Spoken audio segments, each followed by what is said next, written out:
Tá muito frio. Eu acho difícil isso dar certo, porque é frio demais. Seja muito bem-vindo. Não tem como esse...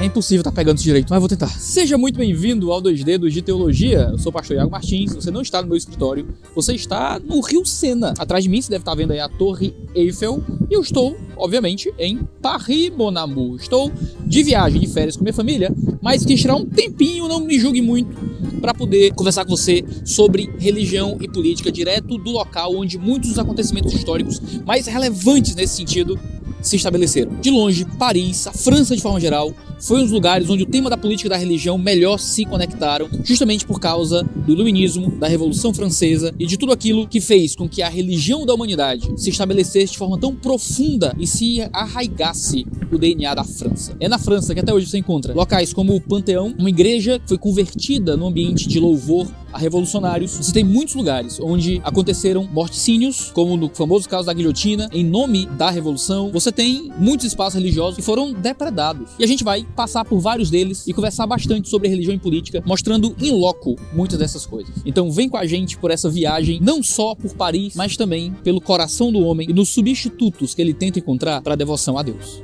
E todo esse vídeo é baseado no meu novo livro Idolatria Política: Como Governos se Tornam Deuses, lançado pela Schaeffer Editorial em seu selo de filosofia, política e cosmovisão cristã. Um livro que é honrado com a apresentação de David Koyzis, autor do aclamado Visões e Ilusões Políticas, e consta também com um prefácio de Francisco Ratzo, o autor de A Imaginação Totalitária: Os Perigos da Política como Esperança. O livro discute o tema da idolatria desde as suas origens mais primárias e estabelece, a partir de amplos debates históricos, como a devoção a Deus se transmuta em devoção às ideologias. E se você for um dos primeiros a garantir o livro no link que vai estar aqui na descrição, você ganha uma série de benefícios, como um mini curso comigo e um convidado sobre idolatria a partir das escrituras e a partir do imaginário político. Então corre no link da descrição, vai assistir o nosso vídeo onde a gente fala sobre o livro e sobre como você pode garantir um livro melhor ao participar da pré-venda, e assista com atenção o vídeo de hoje. Foi Alex de Tocqueville quem disse que os ideais da Revolução Francesa eram ideais religiosos. A Revolução Francesa não estava interessada simplesmente em mudar a política da França. A Revolução Francesa também foi um fenômeno interessado em mudar a alma da França. E fez isso se manifestando como uma religião pública, como um tipo de religião civil.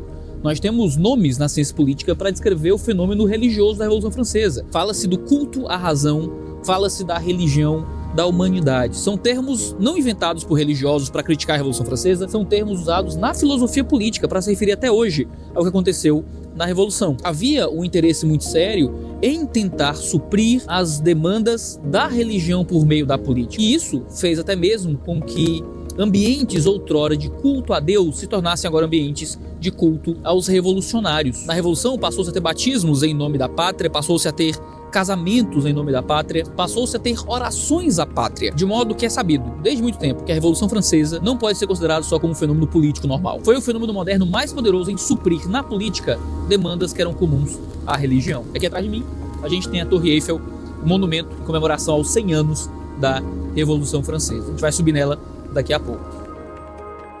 No jornal semanal A Folha da Aldeia, criado em setembro de 1790 por Joseph Antoine Cerruti, constava-se o seguinte aviso: o povo não deve somente observar a lei, ele deve adorá-la. O patriotismo é de fato apenas um sacrifício perpétuo à lei. Em uma palavra, enquanto o nome da lei não for tão sagrado quanto o dos altares e tão poderoso quanto os dos exércitos, nossa salvação será incerta e nossa liberdade vacilante.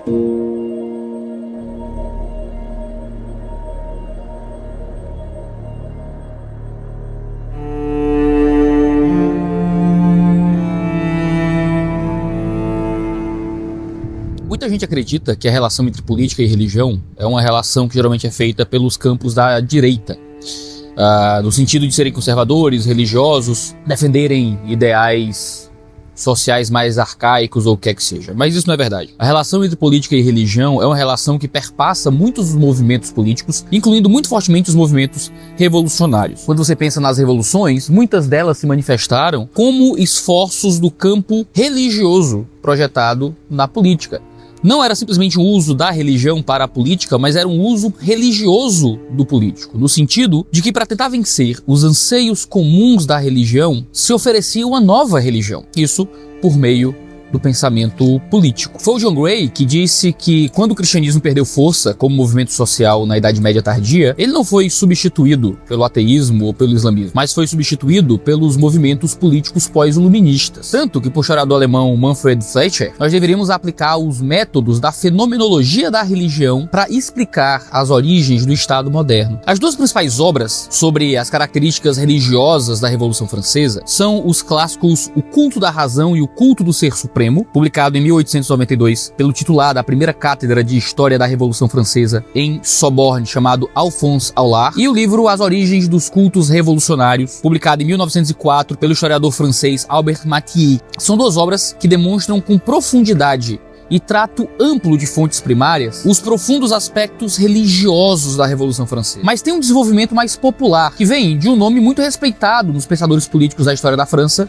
o Alex de Tocqueville. Ele escreve um livro chamado O Antigo Regime e a Revolução, e nesse livro ele tem um capítulo intitulado de como a Revolução Francesa foi uma revolução política que se processou à maneira das revoluções religiosas e o porquê. Nesse capítulo, o Alex Tocqueville vai dizer que a Revolução Francesa é uma revolução política que se operou à maneira de uma revolução religiosa e tomou alguns dos seus aspectos religiosos. Por quê?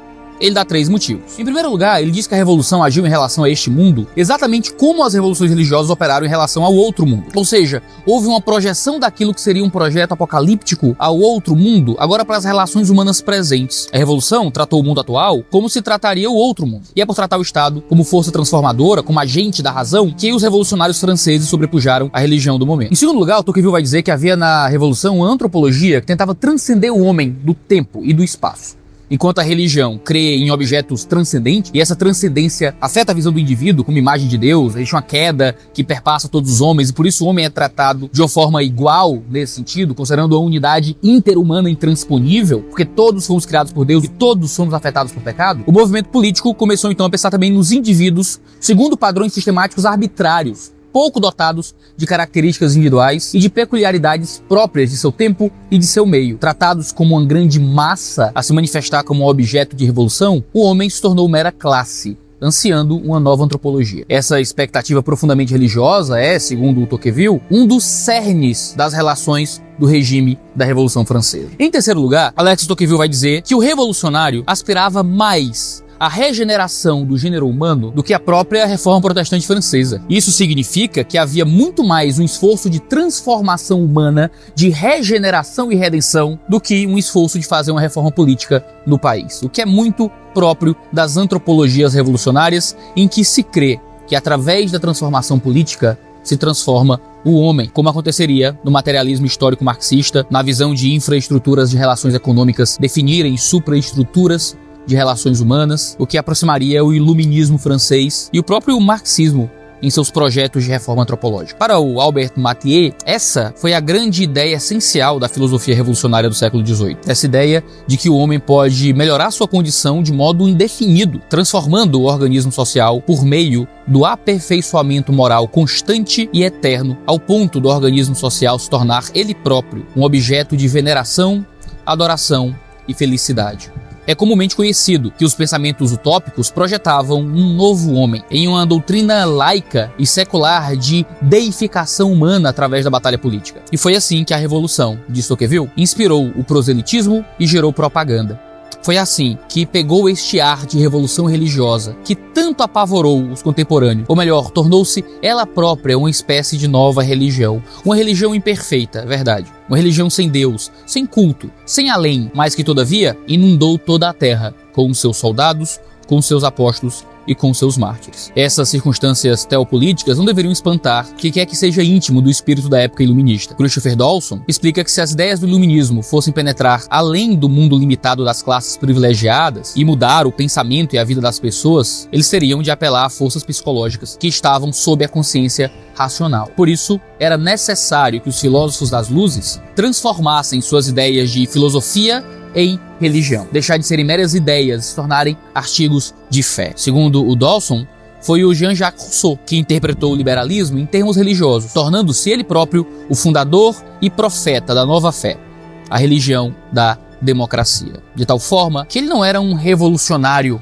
na acepção usual do termo. A revolução que ele e os franceses pregavam não era política ou econômica, mas era uma revolução espiritual. Por isso que eu vou sair aqui de frente da École de France e vou aqui ao lado no Panteão, para você conhecer talvez o maior templo de adoração política que existe aqui em toda a França.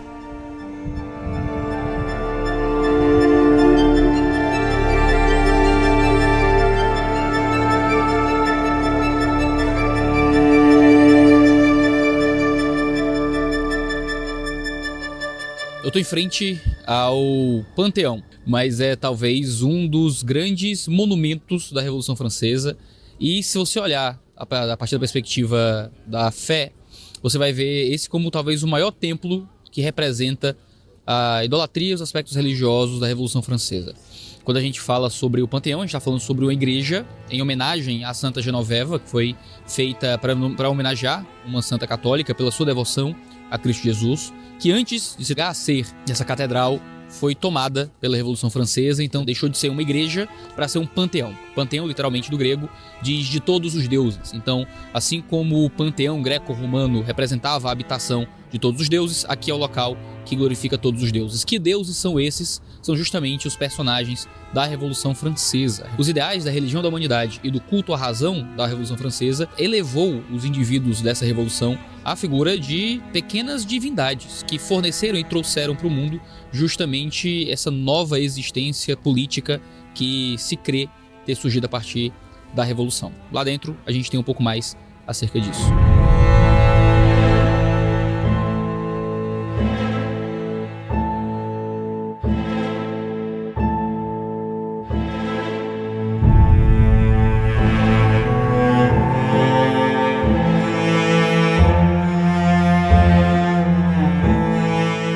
Assim como no costume católico de cravejar a igreja de figuras e imagens que narram os acontecimentos da Bíblia para aqueles que não sabem ler ou precisam desse tipo de recurso para poder se aprofundar no conhecimento, não é? Ou pelo menos se introduzir ao conhecimento do cristianismo, aqui a gente tem as paredes também cravejadas de desenhos da Revolução Francesa, ao lado também de desenhos religiosos. O político Charles Gilbert Rome, que seria responsável pelo desenvolvimento do calendário republicano francês, escreveu que o Evangelho de Cristo fundou a religião das consciências, mas que a lei é a religião do Estado, que também deve ter seus ministros, seus apóstolos, seus altares e suas escolas. Em outro momento, o deputado girondino Maximin Isnard disse na tribuna legislativa na sessão de 14 de novembro de 1791: "A lei é meu Deus e não conheço outro." Pierre-Louis Manuel, o promotor público revolucionário que posteriormente seria morto na guilhotina, declarou aos parisienses: "O primeiro dos cultos é a lei."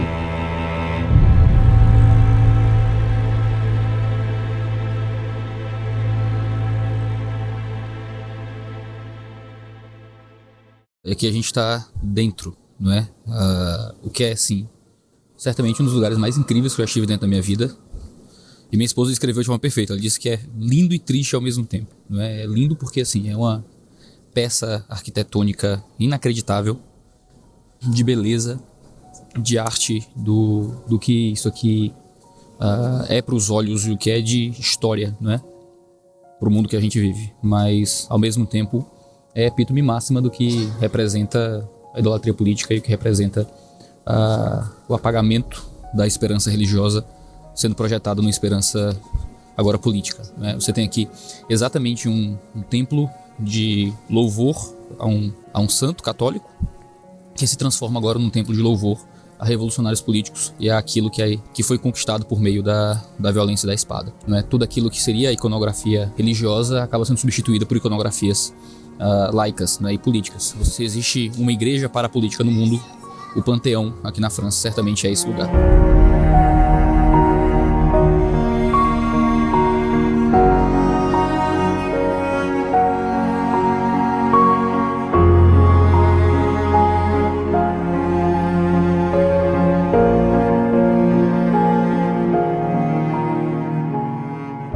A inscrição diz: aos heróis desconhecidos e aos mártires ignorados, mortos pela França. E essa obra se chama Via Sacra, que faz referência diretamente à crucificação de Jesus, mas possui aqui imagens de flechas presas ao chão e também de um tipo de arame farpado que era usado em guerras, que foi muito usado durante a Revolução Francesa, e que faz a simbologia entre a obra de Jesus, não é? E que na verdade a Via Sacra que se deu por veia de violência e sacrifício.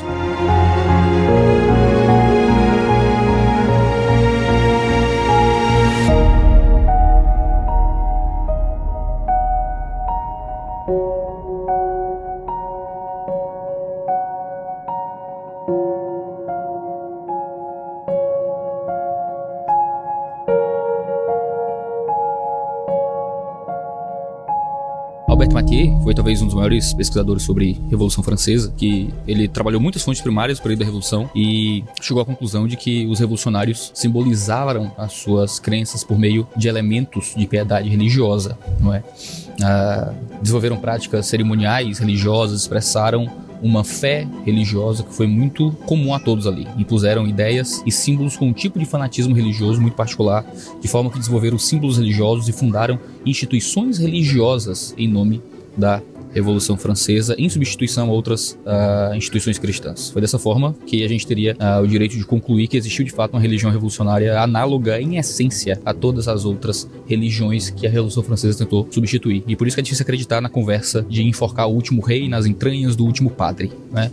Existe mais filosofia cristã nos escritos dos filósofos franceses e dos revolucionários do que jamais se sonhou nas nossas histórias, para referenciar o Karl Becker. A religião civil da Revolução Francesa possuía muitos ritos, não é? Ainda em 1789, os cidadãos da França propuseram, sem sucesso, que em cada cidade fosse construído um templo dedicado à liberdade, onde cada mãe seria obrigada a batizar seus filhos em nome da pátria, onde eles receberiam um nome e então o direito de ser considerados verdadeiros cidadãos da nação regenerada. Mesmo sem sucesso, em 13 de junho de 1790, na Federação de Estrasburgo, realizou-se pela primeira vez a primeira cerimônia de batismo cívico aqui na França, o que chama muita atenção, de que crianças fossem batizadas não mais no catolicismo, mas agora, e nem no luteranismo, mas batizados em nome da pátria. Um sociólogo chegou a escrever, falando sobre a Revolução, de que a Revolução também tinha seu sacramento, e eram sacramentos do culto à razão. Segundo o registro da ata desse primeiro batismo, o filho de um membro da Guarda Nacional de Estrasburgo, que nasceu no mesmo dia do juramento federativo, assim como o filho de um amigo seu, que ele usou sua influência para conseguir colocar também nesse batismo, foi decidido que as crianças seriam batizadas então no altar da pátria, um altar que foi criado em uma pia batismal em nome agora da pátria. As crianças receberam nomes, então, em homenagem. Vários outros batismos cívicos foram celebrados logo em seguida.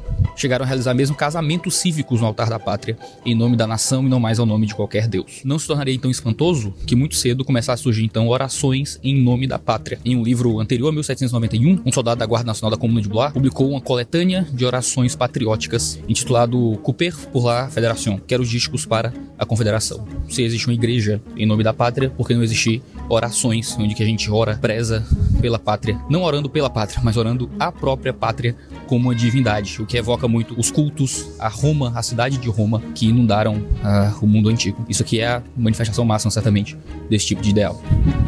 Em frente ao Panteão, a gente tem justamente a Faculdade de Direito, Faculdade de Direito da Universidade de Paris, e ali em cima a gente vê o clássico mote da Revolução Francesa: liberté, égalité, liberdade, igualdade e fraternidade. E como em todos os movimentos revolucionários, o resultado disso não foi igualdade, não foi liberdade, nem fraternidade, foi guilhotina, foi assassinato, morte, e os inimigos sendo escorraçados em nome de uma sociedade mais justa.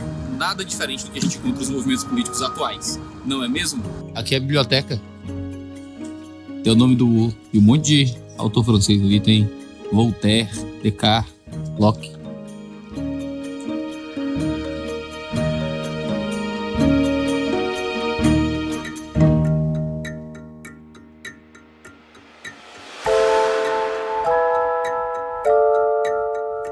Essa religião da humanidade transformou homens em figuras messiânicas.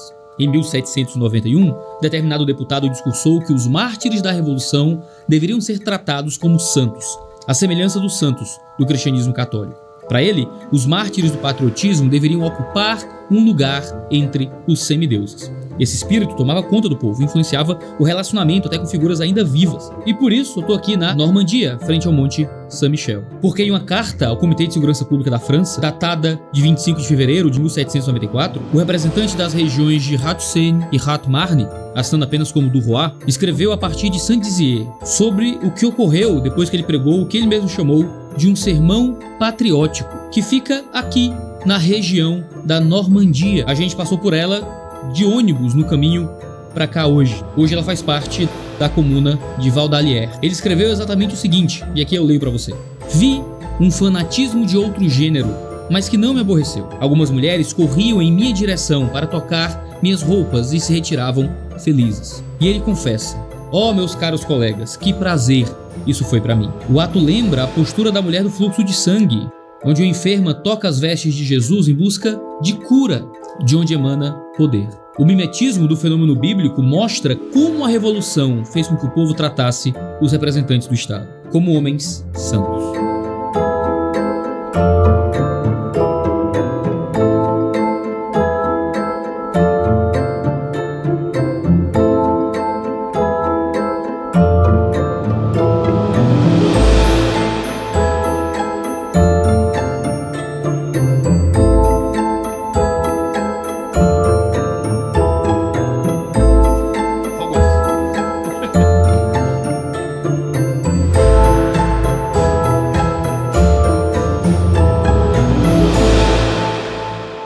Aqui atrás de mim eu tenho a Catedral de Notre Dame, infelizmente eu não tenho como entrar nela porque desde abril de 2019 a catedral está fechada por conta de um incêndio que começou perto do fim do dia, mais ou menos às 6 horas da noite, perto do fim do horário de visitação. Começou na cúpula da catedral lá em cima, ninguém sabe exatamente o motivo do incêndio até hoje. Acredita-se, e é a explicação mais provável até agora, que foi fruto de algumas das obras de restauração da catedral. Acabou que foi uma perda inestimável a nós como humanidade. Então desde lá que a catedral está em obras e até lá que a gente não consegue entrar para fazer visitações. Mas não é a primeira vez que a Catedral de Notre Dame passa por algo desse tipo. Durante a Revolução Francesa, a Catedral de Notre Dame foi também danificada, principalmente as 28 estátuas da Galeria dos Reis, que foram simbolicamente decapitadas. Os revolucionários têm esse hábito já de muito tempo de destruir obras que eles não gostam muito. Mas foi por aqui que muitas das celebrações que representavam essa nova religião da França se estabeleceram. Os parisienses do iluminismo francês, por exemplo, contrataram uma jovem atriz chamada Mademoiselle Candide, de apenas 14 anos, para na primavera de 1792 se fantasiar e fazer o papel da deusa da razão, conduzida das margens do rio Sena, aqui do lado. Esse é o rio Sena. Nessa abertura aqui você tem o rio Sena aqui embaixo, e aqui você tem a Catedral de Notre Dame logo ao lado do rio Sena. Então o evento deve ter se dado de uma dessas margens vindo até a catedral. Até aqui, a Catedral de Notre Dame, a jovem ouviu os cidadãos cantando hinos para a divindade recém-inventada e consagrada, em um ritual que tomaria todas as cidades da França. Nesse mesmo ano, o embaixador dos Estados Unidos na França escreveu de Paris que tinha vivido para ver o nascimento de uma nova religião. Ele diz que essa religião consiste em uma negação de toda religião e que seus adeptos têm a superstição de não serem supersticiosos. E ele escreve: eles têm para com isso tanto zelo quanto qualquer outra seita e estão igualmente prontos para devastar o mundo a fim de angariar seus prosélitos.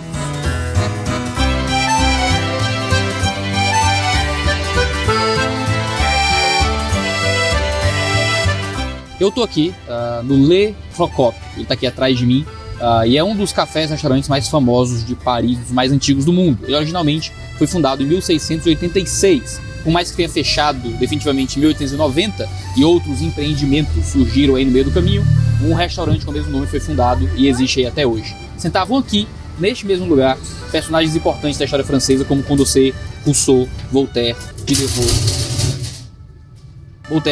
e até mesmo Robespierre. Depois daquele espetáculo meio admirável e meio patético de Robespierre em Notre Dame, foi em 8 de junho de 1794, 2 anos depois, com um ramalhete de flores em uma mão e uma tocha na outra, que Robespierre inaugurou uma nova religião, a religião da humanidade, desencadeando a conflagração que deveria purgar o mundo da ignorância, do vício e da loucura. Entre 1792 e 1794, os líderes revolucionários se esforçaram por substituir o cristianismo por uma nova e completa religião civil, com credos, liturgias, textos sagrados, virtudes, pecados e o desejo de regenerar toda a humanidade. Foi sentando aqui no Lei Procópio que eles conversavam e definiam muito do que seria feito e construído nessa revolução. E eu ia entrar para comer, mas só dá para entrar com reserva, e eu não fiz reserva porque eu fui burro, e aí eu vou comer em outro lugar mais baratinho também e um pouco menos badalado. Mas eu consegui entrar, dar uma olhadinha lá dentro, só não filmei lá dentro porque é chique demais e eu fiquei morrendo de vergonha. Então eu vou pegar uma comida tailandesa aqui do lado por 5 euros, que é muito melhor.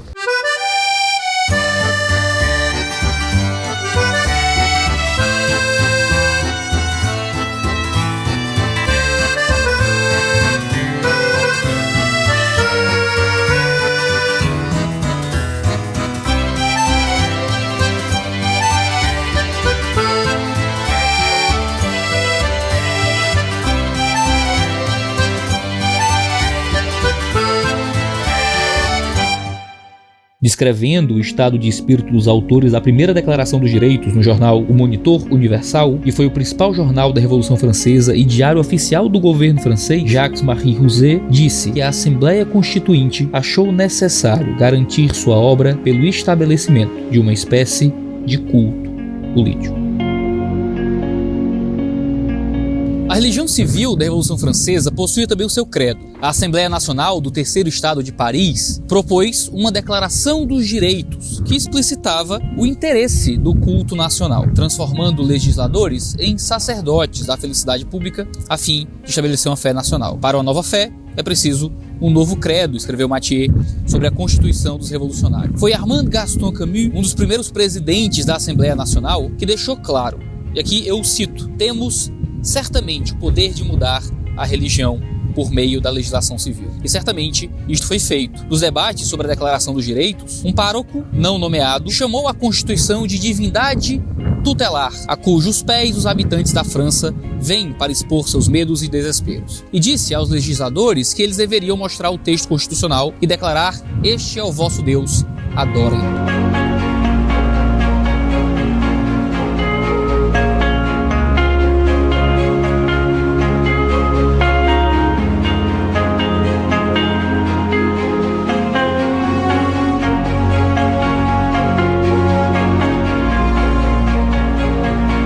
Os anos que seguiram 1789 anunciaram e prepararam o culto da razão por meio das festas patrióticas, dos cultos prestados à Revolução Francesa, à pátria, à liberdade, à lei e aos mártires da Revolução. Em uma celebração de 20 de julho de 1790, um batalhão cívico entrou aqui em Versalhes, em procissão. Segundo a ata oficial da festa, quando os habitantes do município de Versalhes vieram ao encontro, um orador discursou: um dia, nossos filhos farão uma peregrinação a este templo, como os muçulmanos vão a Meca. E continuou, dizendo: este templo inspirará em nossos últimos netos o mesmo respeito que o templo erigido pelos romanos à piedade filial.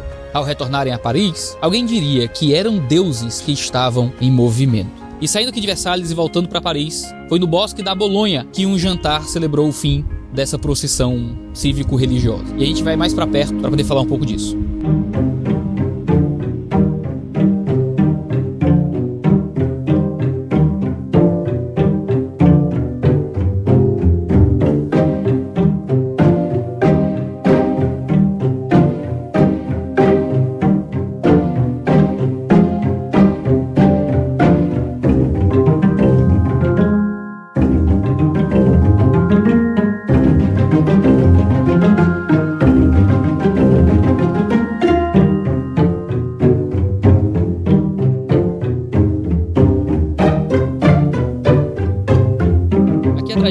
Você provavelmente não consegue ver, não é? Porque tá muito longe. Eu vou subir na torre para mostrar para vocês. Você tem o Bosque da Bolonha. Foi onde, quando saindo de Versalhes, o pessoal continuou essa marcha.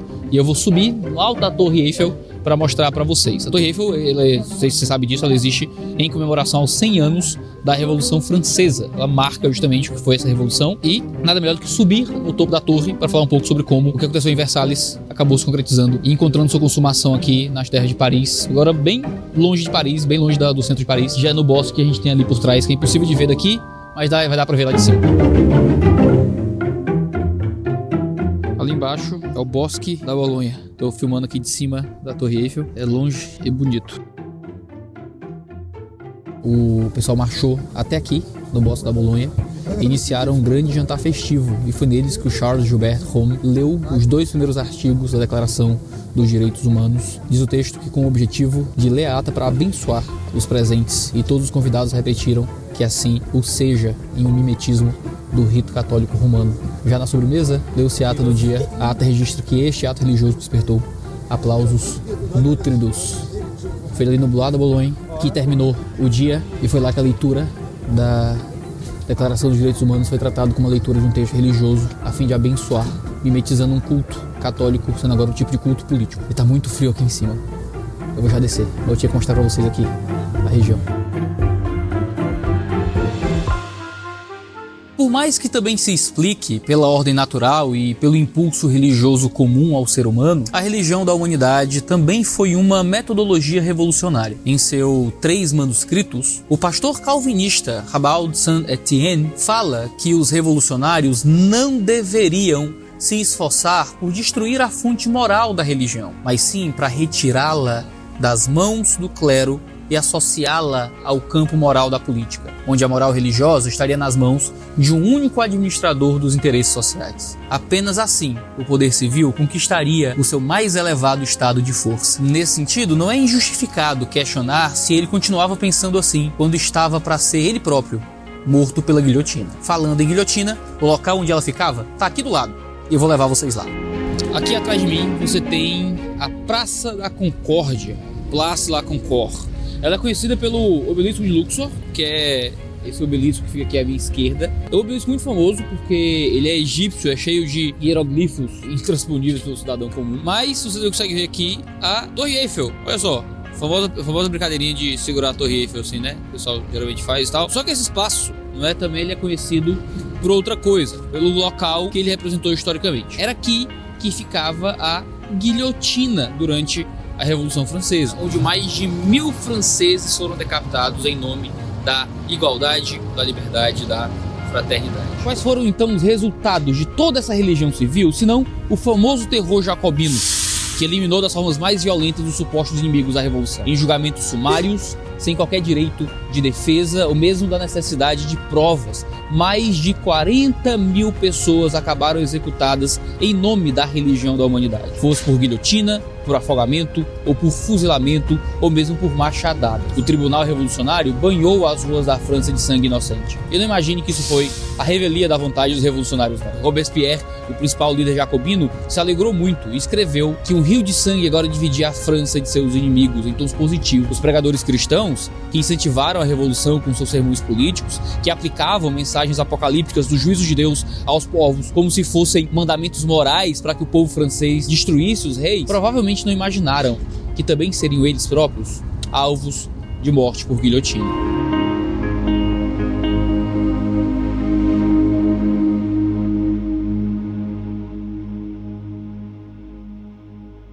Essa é a Torre São Tiago. Na verdade, é o último resquício que nós temos da igreja de Saint-Jacques de La, que era uma igreja em homenagem a Tiago. Diz a lenda que havia aqui uma relíquia de Tiago Maior. E a lenda ainda diz que foi construída por Carlos Magno. Uma lenda que é um tanto questionada hoje, mas ainda há quem acredite. Durante a Revolução Francesa foi completamente destruída. A lenda de que o único motivo pelo qual a torre não foi completamente destruída é porque Blaise Pascal interviu, né? Mas a gente não tem certeza. Paris faz a gente imaginar a opulência que havia nessa igreja, já que a única coisa que sobrou dela já é bonito bastante para ser visitado, tem uma praça muito boa. Mas há aqui mais um dos registros do período da Revolução Francesa.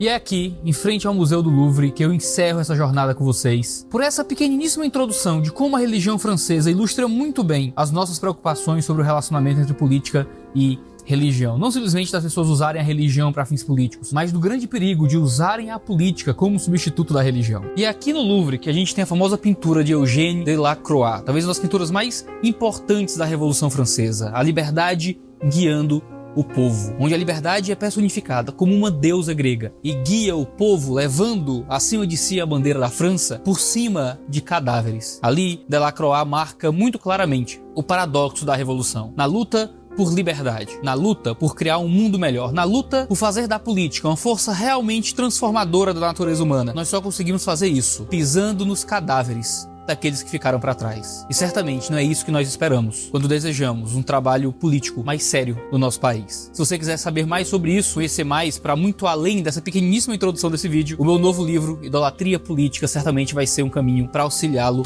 nesse processo. Não deixe de ir lá no site da Schaeffer Editorial, o nosso selo Episteme, nosso selo de filosofia, política e cosmovisão cristã, para você garantir a sua cópia e um mini curso especial para você que foi um dos primeiros a comprar o nosso livro. Esse é o 2 Dedos de Teologia, a gente tem vídeo quase todo dia, sempre 10 horas da manhã, e às vezes alguns vídeos especiais como esse. Então não deixa de se inscrever e assinar as notificações para ficar sabendo sempre que houver vídeo novo. Um cheiro no seu cangote, direto da França, e tchau, tchau.